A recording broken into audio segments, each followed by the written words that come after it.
friends, it's Miss Arlene. So one of my favorite things to do during the holidays is to bake cookies because it makes the house smell so good. And of course, eat cookies because they're so delicious. But I also like to share with my friends and family.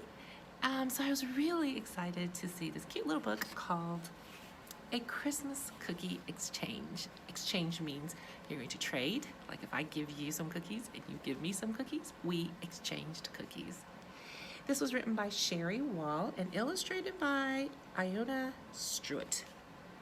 A Christmas Cookie Exchange. Oh, I noticed all the pictures of the cookies on the cover. Look at all those cookies. But I do notice there is a cookie right there in the middle that does not look very happy. I wonder why.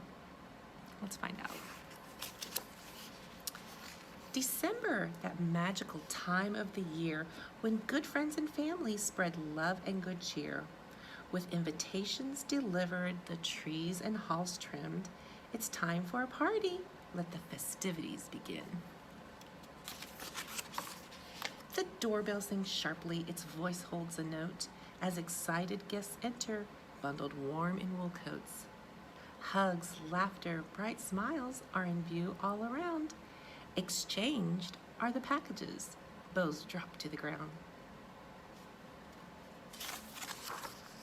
The feast looks extravagant and smells so divine. There are too many choices down the long buffet line. Now at the dessert table, silver trays take their places. Amongst treats and goodies, poinsettias fill vases. Poinsettias are those pretty red flowers that you see a lot of during this time of year. Relaxing on lace sheets in tidy, neat rows, the cookies look special and strike a fine pose. Except for one cookie, a plump disc named Phil. He sighs with deep sadness, but remains very still.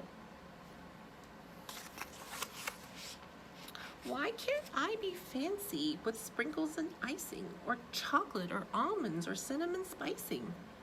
If only someone would choose me, they'd know that inside I'm sweet as can be. Sugar is so shapely in bright colors and piping. Visitors compliment her and commence with their swiping. And Phil sighs.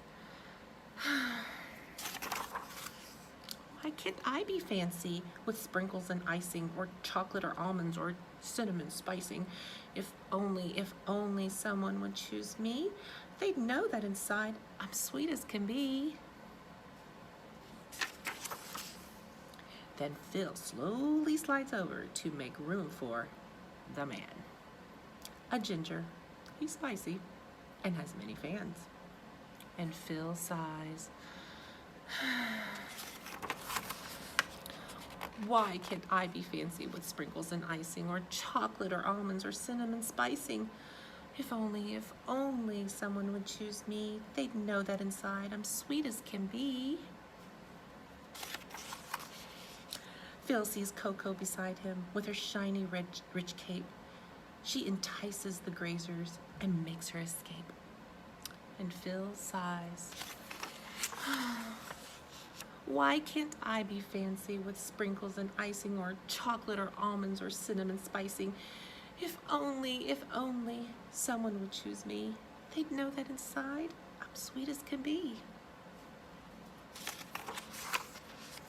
Now Skip, round and nutty, has much defined abs.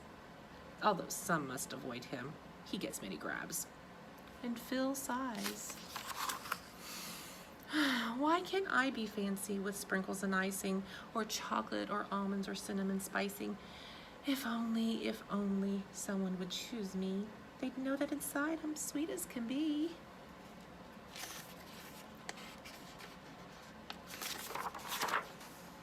As replacements come warmly to reside next to Phil, they notice his sadness and convey him goodwill. Dear Phil, we've been listening to your envious cries. Stay cool now, don't crumble, as we empathize. We're dressed for the party as Christmas ensues, but When it's all over and decorations we lose, we then must rely on ingredients tested and true. We're treasured as tasteful, even fruitful, like you. With that, Phil just glistened and gushed a wee bit. He heard crowd declarations. They're all our favorites. It's not what you're wearing or how popular you'll be. It's goodness and caring that make life so merry. The end. Boys and girls, what a great message. So it doesn't matter what you're wearing, what you look on the outside, or how popular you may be. It's what's inside that really counts. Be kind and caring. Those are things that really, really count. So poor Phil thought he had to be all fancy and all decorated with sprinkles and things, but he didn't need to do that. He is sweet inside and out. Well, boys and girls, I wanted to show you something I noticed at the end of this book. There's a list of words here because I did notice there's some big words in this book. There's a list of them here, and they tell us what they mean. So let's see. Let's take a look at some of them. Do you remember the word extravagant? I think that was right in the beginning. The buffet. Oh, yes, the feast. The feast looks extravagant. What do you think that means?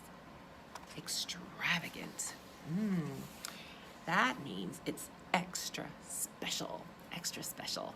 So if you went to a party and it was extravagant, it was extra special. Extra special. Let's see, here's another word. Oh, commence. Commence means to start. So if you want to commence eating, you're going to start eating. Let's see what else. Oh, I heard this word. This is a great word. It's called goodwill. Remember the other cookies? We're conveying goodwill. That means friendship. It's a great word. And let's see. Oh, here's another one. Glistened means shined. So if you went outside and it was really sunny and hot, maybe you start glistening. Your face is shining, glistening. Or even during the winter, if it snows and the sun shines on it, it kind of sparkles and shines. It glistens. The snow is glistening.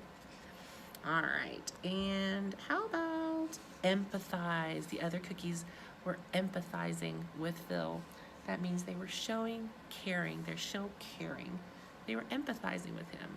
So if you see a friend that is sad because maybe someone ate their cookie, you can talk with them and make them feel better and tell them that you empathize with them. You're showing that you care, right? So that is the story, a Christmas cookie exchange. I hope you enjoyed it. And remember, kids, the things that matter are being kind, being caring, love each other, be good. Have a great time. Bye.